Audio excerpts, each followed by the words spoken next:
अब देखो हम क्या पढ़ने जा रहे हैं, लिंग। ठीक है, लिंग होता क्या है ये बताओ।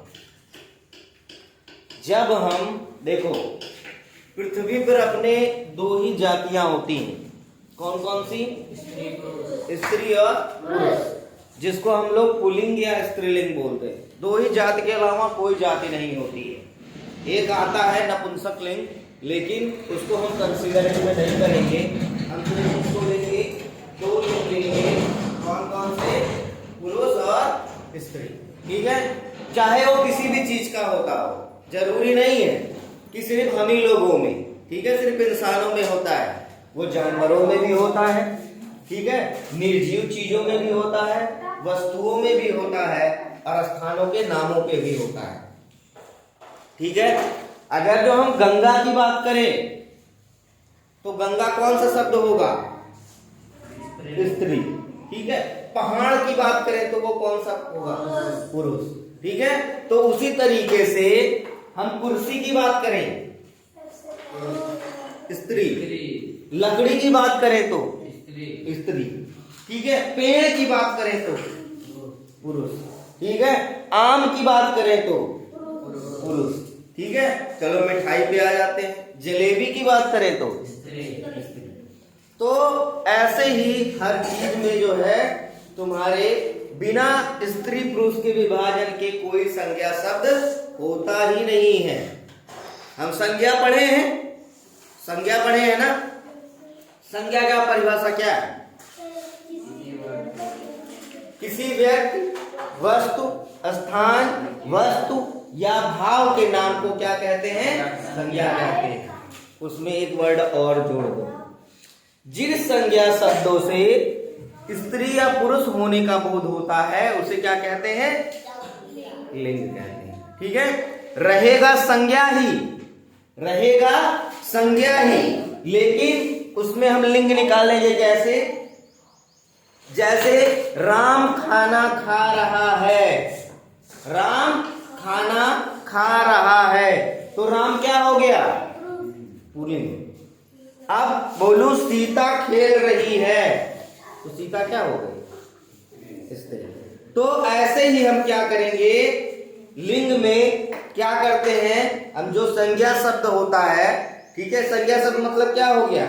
किसी व्यक्ति, वस्तु, स्थान अथवा वस्तु या भाव के नाम को क्या कहते हैं? संज्ञा कहते हैं। बस संज्ञा शब्दों में क्या करना है हमको, क्या निकालना है? ये देखना है कि कौन सा स्त्री होगा या कौन सा शब्द पुरुष जात का बोध कराता है, कौन सा शब्द स्त्री जात का बोध कराता है और कौन सा शब्द पुरुष जात का बोध कराता है। चलो अब आ जाते हैं, शब्दों के जिस रूप से स्त्री या पुरुष जाति का बोध होता है उसे क्या कहते हैं? लिंग कहते हैं। अब हिंदी में जितने भी संज्ञा शब्द हैं वो या तो किसी पुरुष का बोध कराते हैं या किसी स्त्री जाति का, इसके अलावा तो नहीं बोध कराते ना। चाहे वो निर्जीव हो, चाहे सजीव हो, चाहे प्राकृतिक हो, चाहे अप्राकृतिक हो, मतलब कोई सा भी हो, ठीक है, वो क्या कराएगा? सिर्फ दो चीजों का बोध कराएगा। कौन कौन सा? स्त्री और पुरुष का।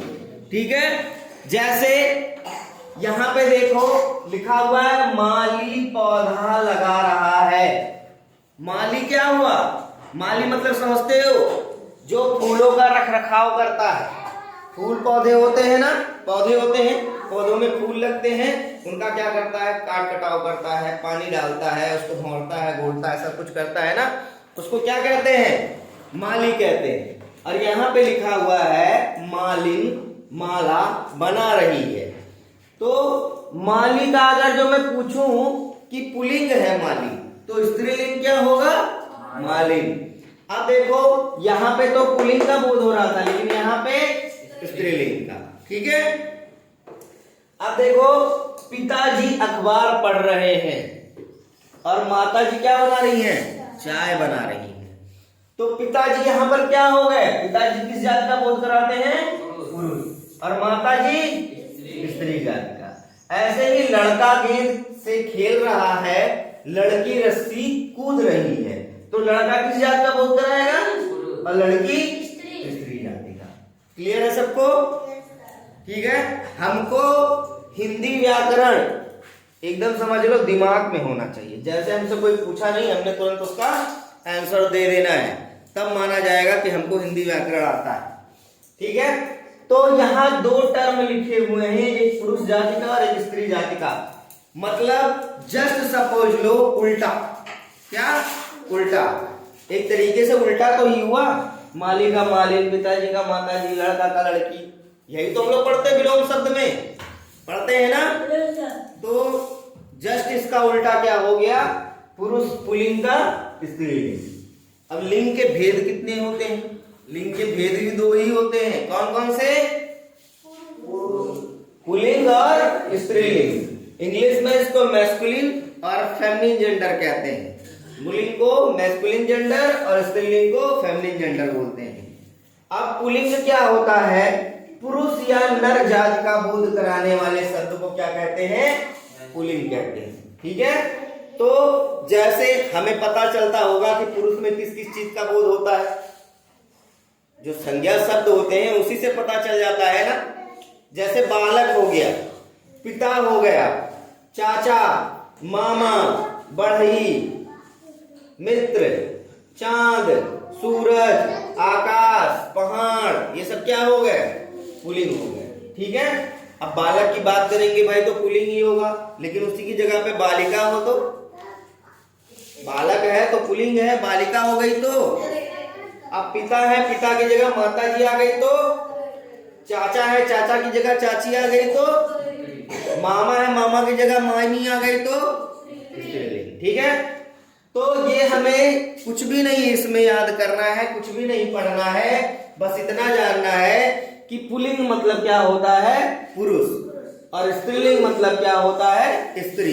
इतना दिमाग में फीड करना है कि पुल्लिंग मतलब पुरुष और स्त्रीलिंग मतलब स्त्री, जो कि यहीं पे लिखा हुआ है। ठीक है।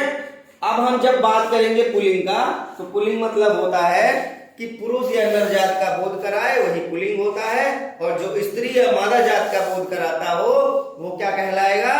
स्त्रीलिंग। ठीक है। जैसे देखो यहाँ पे बालिका, माता, चाची, मामी, अंगुली, सहेली, सखी, मिठाई, जलेबी, कुर्सी, लकड़ी, अंगूठी, घंटी आदि। ठीक है। ये सारे क्या होंगे तुम्हारे शब्द? स्त्रीलिंग होंगे। अब ये जान लो, जो हमारा यूनिवर्स है, मतलब जो हमारा संसार है, इसको बोल सकते हैं संसार या विश्व बोल सकते हैं। विश्व में दो ही जातियां होती हैं, कोई जाति नहीं होती है। जैसे हम लोग पढ़ते हैं ना, क्या कहते हैं? हे भैया हम ठाकुर हैं, हे भैया हम पंडित हैं, हे भैया हम लाला हैं, हे भैया हम यादव जी हैं, हे भैया हम जो है हरिजन हैं, मतलब कुछ भी बोलते हो। कोई जाति नहीं होती है, जाति मात्र कौन सी होती है? दो। जिससे संसार का पूरा, जिससे पूरे संसार की रचना हुई है, जिससे पूरा हमारा जो है संसार चलता है, वो दो व्यवस्थाओं से चलता है। कौन कौन से? पुरुष और स्त्री से। ठीक है। चाहे जैसे भी हो, ठीक है, लेकिन पुरुष होंगे या तो स्त्री होंगे, तीसरी कोई जाति नहीं होती है। ठीक है।